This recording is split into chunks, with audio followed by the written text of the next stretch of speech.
Well, good morning.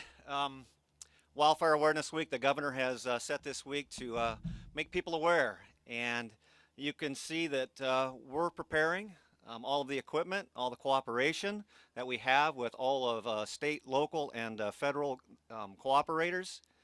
We take it very serious. Today, um, if we could get the word out to the people to clean their property, and we're going to talk about it at length today, but doing defensible space to give us a fighting chance, that's what this day is all about. Now, before I introduce the first speaker, I'd like to introduce some of the folks that I cooperate with and work with. Eric Hoffman, where's Eric? Eric is an Assistant Region Chief for the North Region. Major John Allen from the California National Guard. John and I flew together in 2008 on the Lightning series. Chris Rowney, my partner to the north. Where's Chris over there? There he is, Mendocino Unit Chief. Christy Neal from Marin County. And Dan George from Gold Ridge. Dan. Jeff Tennell from BLM. Didn't make it over. There he is, back of us. Didn't see Chief Parks as well either. Jeff Baumgardner. Jeff.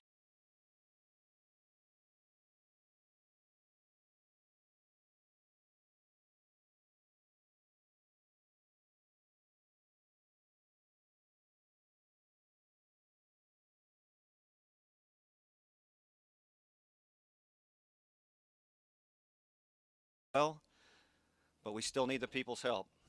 We have to get the word out to them to make sure that we are prepared for this fire season. So with that, what I'd like to do is introduce the Director of CAL FIRE, my chief, Ken Pimlott. Thanks, Chief, and thank you for the opportunity today, and thank you for those in attendance on what we consider one of the most important weeks in the state.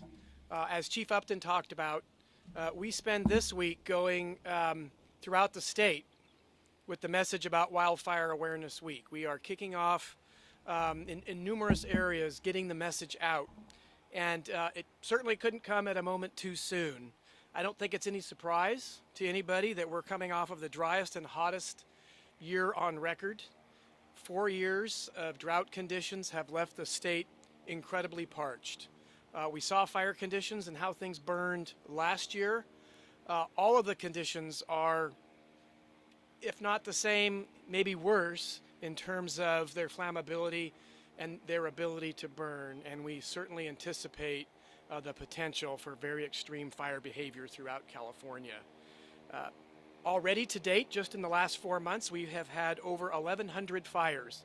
That's almost twice as many as we would have on average for this time of year. Almost twice. That is significant.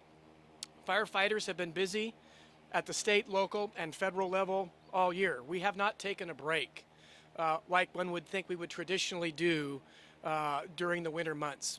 CAL FIRE has had 70 fire engines staffed throughout the state throughout December and January, at a time when normally we would be down-staffed to a very few engines and enjoying precipitation, cool weather, and a winter climate. That is not the case that we're in now. And the governor, the administration has recognized for a second year in a row and provided the support that CAL FIRE needs to meet the threat that we're facing. We brought fire engines and resources on almost 6 to 8 weeks early in most of the state. Our air attack bases, our helicopters are all in the process of staffing up or almost completely staffed up around the state. Again, very early compared to normal. We have extra firefighters staffing our fire engines throughout the state, and we are prepared. We're working with all of the cooperators that you see behind me at the state, federal, and local level. It takes all of us to combat the conditions that we face in California. This year, in addition to the existing dry conditions, we're facing other conditions such as trees that are being killed by insect and disease. Thousands and thousands of acres of conifers and other trees, both on the coast and in the Sierra, are being killed because they are drought stressed and cannot withstand the impacts of disease and insect. That's only adding to the fuel and the dangerous conditions around the state that we are already facing. Through the governor's executive order, in addition to augmented staffing and early hiring, we also have the ability to really ramp up our educational campaign. You've heard us say it before, it's ready, set, go. And that is key for getting the message out. In addition to our ready, set, go, you'll hear us continue to talk about, and you'll hear our partners talk about one less spark, one less wildfire. At the end of the day, 95% of fires are started by people. What that means is we can prevent 95% of the fires that start if we do all of the things that we need to do in this state to prevent that and prepare for wildfire. Ready, Set, Go is very basic, very simple. You can go to our website, readyforwildfire.org, and read all about what you need to do to follow those guidelines. But it's simple. The ready part. Use ignition-resistant building construction. Anything that's flammable. Again, building construction, harden your home so it's resistant to wildland fire. Prepare your defensible space. Chief Upton talked about it. You'll hear this message over and over again. Prepare that outside of your home, that 30 to 100 foot area outside of your home. It's required to be cleared and modified so that it is not flammable. Historically, we've talked about lawns as being, well manicured, well maintained green lawn as being a fire resistive technique. We can't have lawns. The drought conditions that we're facing, we need to let our lawns go and not water them. Well, what that means then, as they die, we need to remove that dead material so that it does not become part of the flammable material around your home. So as you're doing your defensible space and turning the water off to your lawn, make sure that you're cleaning up the dead material as the lawn dies. Also, in Ready, Set, Go is the set. That means develop the evacuation plan. Have all your belongings that you wish to take in an emergency identified prior to the fire occurring so that you can be ready to load those things in your vehicle and move when the time comes. Have 2 escape routes from your area, from your home, so that, again, you're not having to think about that when the emergency is occurring. And then lastly, it's the go part, and that means just that, go. When the fire is occurring, don't wait for orders to evacuate. You need to safely and orderly leave your neighborhood so that firefighters can come in and protect your home and not get clogged on the roads as they're trying to enter while many of the residents are leaving. So at the end of the day, all of these departments, all of these agencies at all levels are bringing the resources to bear to combat the threat that we're facing again this year. It's now up to you, as the residents of California, to do your part to prepare so that we all have a fighting chance against these unprecedented conditions that we're seeing throughout California. With that, I would like to introduce Chief Shauna Lagarza, U.S. Forest Service, Region 5.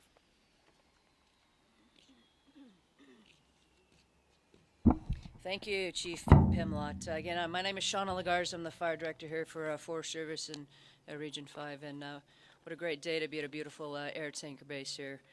So a couple things from the U.S. Forest Service. A thank you to CAL FIRE allowing us to be a part of the Interagency Wildfire Awareness Week. This week, as you guys know, we're traveling across the state of California to spread the word about fire prevention.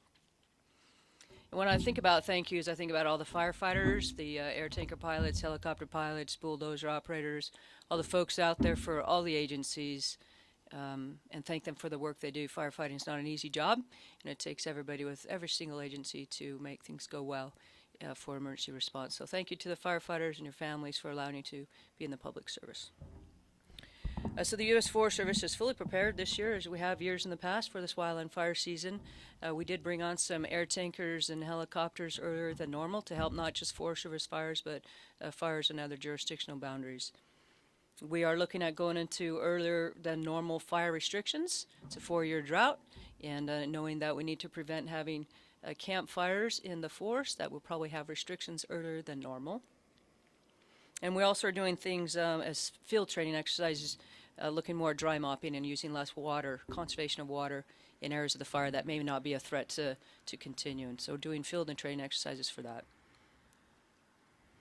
In prevention, one less spark, one less wildfire. As you heard Chief Pimlott say, 95% of our fires in California are human caused. So one less spark, one less wildfire talks about making sure that you are prepared when you go into the forest. If you're taking your boat to the lake, make sure you got your chain tight, not dragging on the on the interstate causing sparks down the highway for us, and that if you do get to an area where you can have a campfire, that make sure you please put it out before you go.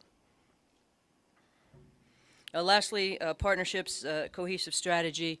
Everybody together in California makes us for effective organizations in the state. The cohesive strategy is fire-adapted communities, response to fire, and being ready to go all the time for any agency, having resilient landscapes. And lastly, I think about how do you make things effective. It's 3 C's for me: communication, collaboration, and coordination. And if we all do that, we'll have a very successful and safe year. So thank you very much for allowing us to be part of this tour and here today. And I'd like to introduce Chief Doug Williams. Thank you, Shauna, and I welcome you on behalf of our local agency, Central Fire, which supervises the Rincon Valley and Windsor Fire Districts. And I also represent the California Office of Emergency Services. I do the coordination for the mutual aid system within this North Coast area. And I wanted to talk a little bit about the cooperation between state, local, and federal members here. Our system is probably one of the most robust systems you'll find in the entire world. The mutual aid system requires a tremendous amount of cooperation, a tremendous amount of coordination, and a tremendous amount of communication, just as you heard. The Office of Emergency Services Chief, Kim Zagaris, has continuously provided the message that our system is something that requires local agencies and state and federal partners to come together for the best interest of the state of California. And quite frankly, they've done just a great job with all of that. The North Coast here, we have a number of counties that routinely invest resources in other areas just to support each other. And I think it's really a great tribute to the way our system works. And we stand ready to prepare for this upcoming season. And this upcoming season, we're talking about, again, the 4 years of drought. We're talking about the early onset of fire season. We're talking about the potential that exists out there. And I want to emphasize as well that the cooperation goes beyond all the fire cooperators, but it goes especially to the citizens within our area. And those are the folks that we count on to do a couple of things. One is to prevent fires from starting, and the other is to be prepared in case a fire does start. You heard Chief Pimlott talk about Ready, Set, Go, and you've heard about one less spark, one less fire. Those things are just critical to keep in the mindsets of our community. If you look at the things that people can do, you talk about clearances and so forth, I do want to emphasize that one of the most common causes of fires that I see is actually people thinking they're doing the right thing by going out and mowing their grass, sometimes in the afternoon when it's hot and dry and windy, and lo and behold, a fire starts there. So there has to be a mindset that the potential for fires is always there, and you have to be really, really cognizant of what you can do to help prevent that. Again, we just want to emphasize that we have just a great system. We have had a tremendous amount of success over the years. We do realize that we're facing more and more of a challenge with the drought, and we're obviously hoping that we can all do our part to make that much less of a problem for the future. So with that, I would like to introduce Rich Burns, the field manager from the Bureau of Land Management. Thank you. Good morning, and I too want to thank CAL FIRE for inviting us here today for such a great thing, and for all of us here, all under the same focus of looking at fire awareness. The thing I guess I want to highlight is that within 90 minutes of where we're all standing right now, there live 10 million people, you know? And you look at that 10 million people where we are, and that's bigger than most states, you know, in a lot of ways. And with that, you have basically people who utilize the public lands which surround many of these communities where they are. For example, for Ukiah alone, we have about 275,000 acres that are open to the public in this particular area, and they can have, you know, campfires when they're available. They do all sorts of things out there. And when you think of that kind of public emphasis, 10 million people, 275,000 acres, you know that there are going to be fires and accidents are going to happen. And when they do, I just look at it and just am so thankful that we have CAL FIRE as our firefighting force here to help us take care of all that and to manage all that. Without them, I'm not sure exactly where we would be.